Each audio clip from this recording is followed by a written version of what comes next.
وہ 2 گھر ہے، چاہے وہ 3 گھر ہے، چاہے وہ 60 گھر ہے۔ اللہ کے نبی نے فرمایا سب گھروں کو جلا دو جو نماز نہیں پڑھنے آتے۔ مگر اللہ کے نبی نے فرمایا مجھے فکر ہے تو مجھے عورتوں کا فکر ہے اور مجھے بچوں کا فکر ہے۔ اگر یہ عورتیں اور بچے نہ ہوتے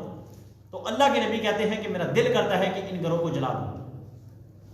اور دوسرا ارشاد اللہ کے نبی نے یہ فرمایا کہ مسلم اور کافر کے اندر اگر فرق ہے تو وہ نماز کا فرق ہے۔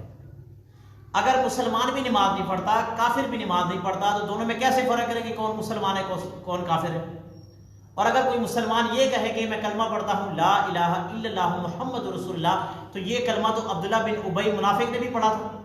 پھر اللہ تعالیٰ قرآن مجید میں کیوں اللہ کے نبی کو فرما رہے ہیں کہ اے میرے نبی آپ نے اس کا جنازہ کیوں پڑھایا، آپ اس کی قبر پر کیوں کھڑے ہوئے اور آپ نے اس کے لیے دعا کیوں مانگی؟ عام بندہ جو ہے وہ بھی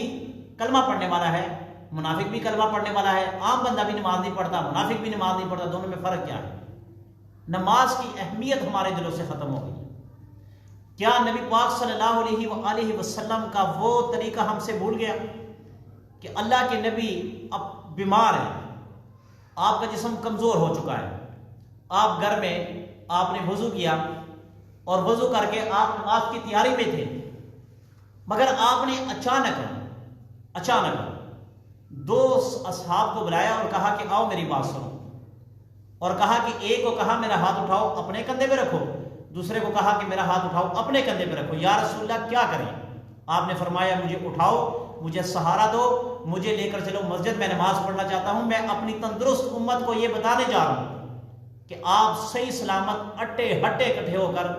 نماز نہیں پڑھتے، مسجد میں نہیں آتے، تمہارے نبی کا یہ حال ہے کہ اس وقت بیمار ہے اور مسجد میں جا رہا ہے۔ حدیث پاک میں آتا ہے کہ اللہ کے نبی جب گھر سے حجرے مبارک سے نکالا تو ایک ہاتھ ایک صحابی کے کندھے پر تھا، دوسرا ہاتھ دوسرے صحابی کے کندھے پر تھا، اور اللہ کے نبی کی جو پاؤں تھے نا، وہ پاؤں مبارک زمین کے ساتھ گھسٹ رہے تھے، ایسے لکیریں بن گئی تھی مسجد تک، ایسے لکیریں جیسے زمین پر لکیریں ہوتی ہیں، اللہ کے نبی کی قدموں مبارک کی وہ لکیریں مسجد تک تھی، صرف امت تک یہ پیغام پہنچانے کے لیے، صرف امت تک یہ پیغام پہنچانے کے لیے کہ دیکھو کاروبار کے لیے تم نماز چھوڑ دیتے ہو، کھانے کے لیے تم نماز چھوڑ دیتے ہو، شادیوں کے لیے نماز چھوڑ دیتے ہیں، میچوں کے لیے نماز چھوڑ دیتے ہیں، اپنے شغل کے لیے نماز چھوڑ دیتے ہیں، اپنے مفاد کے لیے نماز چھوڑ دیتے ہیں، مگر کیا اللہ کے نبی کے طریقے کو، اور آپ نے فرمایا اہم چیز فرمایا قرۃ اعین من الصلاۃ، کہ نماز میری آنکھوں کی ٹھنڈک ہے،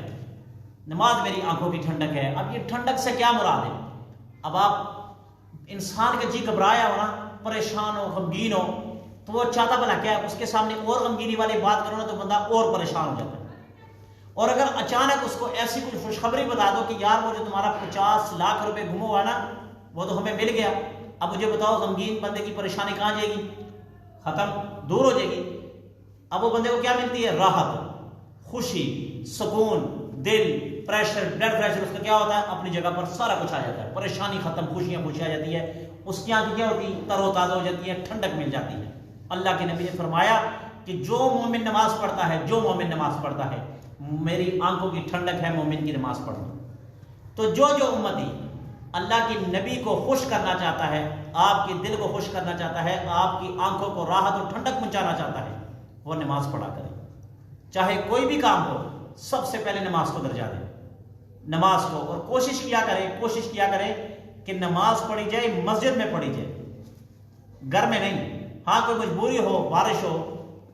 یا جماعت ہو چکی ہے تو تب جا کے ہے، مگر پھر بھی کوشش کیا جائے کہ اگر مجبوری نہ ہو تو مسجد میں آ کر نماز پڑھی جائے۔ مسجد کے الگ برکات و تاثیر ہے، گھر کے الگ ہے۔ تو نماز کے بارے میں ہماری بہت زیادہ غفلت ہے۔ اللہ کے نبی کے دور میں جو مسجد میں نماز نہیں پڑھنے آتا تھا، صحابہ کرام اس بندے کے بارے میں نفاق اور کفر کا شک کیا کرتے تھے کہ آیا یہ بندہ منافق ہے یا کافر ہے، اس لیے نماز نہیں پڑھنے آ رہا، کوئی تو وجہ ہے جو مسجد میں نہیں آ رہا۔ مگر آج ہماری مسجد کے ساتھ لگاؤ نہیں ہے، نماز کے ساتھ ہماری محبت نہیں ہے۔ ہماری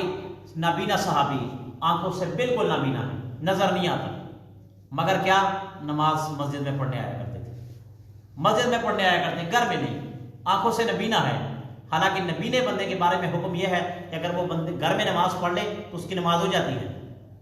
اس کی نماز ہو جاتی ہے، مگر پھر بھی اللہ کے نبی کے فرمان کو سامنے رکھتے ہوئے مسجد میں آ کر حضرت عبداللہ بن عمر جو عمر رضی اللہ کے بیٹے تھے، آپ کی آخری جو باقی زندگی تھی نا، جو آپ بڑھاپے کی طرف جا رہے تھے، ان ایام میں آپ نابینا ہو چکے تھے، آپ کی آنکھوں کی بینائی چلی گئی تھی، مگر کیا ایک بندہ ساتھ رکھا ہوتا تھا کہ مجھے مسجد لے کر جانا ہے، مسجد سے گھر چھوڑنا ہے۔ نابینا صحابی اللہ کے نبی کا فرمان پڑھا ہے، اپنے باپ حضرت عمر فاروق جیسا دلیر انسان اس کا بیٹا ہے، مگر پھر بھی کیا ہے کہ حکم پتہ ہے کہ نابینا ہوں گھر میں نماز پڑھوں تو ہو سکتی ہے، مگر پھر بھی امت کو بتانے کے لیے اگر میں نابینا ہوں مسجد آ سکتا ہوں، تم تو بینا ہو، تم کے مسجد میں نہیں آتے۔ تو نماز مسجد میں پڑھنی چاہیے اور نماز پڑھنی چاہیے، نماز کو کسی حالت میں قضا نہ کرے، کسی حالت میں۔ یاد رکھنا اگر کسی وقت تم مسجد نماز نہ پڑھنے آؤ تو یہ نہ کہنا کہ آج میرا دل نہیں کیا، آج مجھے وقت نہ ملا، بلکہ یاد رکھنا مسجد میں نماز پڑھنے وہ آتا ہے کہ جس پر اللہ رب العزت کی 70 مرتبہ رحمت کی نظر پڑے، تب وہ مسجد میں بندہ آتا ہے، اس سے پہلے نہیں آتا۔ یہ کبھی مت کہنا کہ آج مجھے وقت نہیں ملا، بلکہ یہ سوچو کہ آج مجھ سے کون سا ایسا گناہ، کون سی ایسی خطا ہو گئی ہے کہ اللہ رب العزت نے مجھے آج رحمت کی نگاہ سے نہیں دیکھا، مجھے مسجد نہیں بلایا۔ اب دیکھو آپ کا قریبی دوست ہو، اس کی شادی ہو یا اس کی فیملی میں سے کسی کی شادی ہو اور آپ کو بلائے نا، تو انسان کو کتنی تکلیف ہوتی ہے کہ یار یہ دیکھو یہ بندہ ہمارے ساتھ اٹھنے والا، بیٹھنے والا، ہر مشکل میں اس کے کام آنے والا، مگر اس نے ہمیں شادی پر انوائٹ نہیں کیا، تکلیف ہوتی نہیں کہ نہیں ہوتی؟ تو اسی طرح ہمیں یہ درد، یہ تکلیف، یہ سوچنا چاہیے کہ ہمارے خالق نے، ہمارے مالک نے آج ہم پر رحمت کی نگاہ سے نہیں دیکھا، آج ہم مسجد نہیں گئے، آج ہم سے کون سا گناہ ہو گیا، فوراً توبہ کر لینی چاہیے، فوراً نماز کی طرف لوٹ آنا چاہیے۔ اللہ سے دعا ہے جو کچھ کہا سنا اس پر عمل کرنے کی توفیق عطا فرمائے۔ بسم اللہ الرحمن الرحیم، الحمد للہ رب العالمین، والعاقبۃ للمتقین، والصلاۃ والسلام علی سید الانبیاء والمرسلین۔ اللہ العالمین جو کچھ کہا سنا اس پر عمل کرنے کی توفیق عطا فرمائے، 5 وقت کی نماز باجماعت پڑھنے کی توفیق عطا فرمائے، جتنے بھی مسلمان ہیں سب مسلمانوں کی 5 وقت کی نماز باجماعت پڑھنے کی توفیق عطا فرمائے۔ الہ العالمین ہمارے اندر بھی کمیاں کوتاہیاں ہیں، یا اللہ ہماری کمی کوتاہیوں کو دور فرما۔ الہ العالمین جماعت کے ساتھ نماز پڑھنے کی توفیق عطا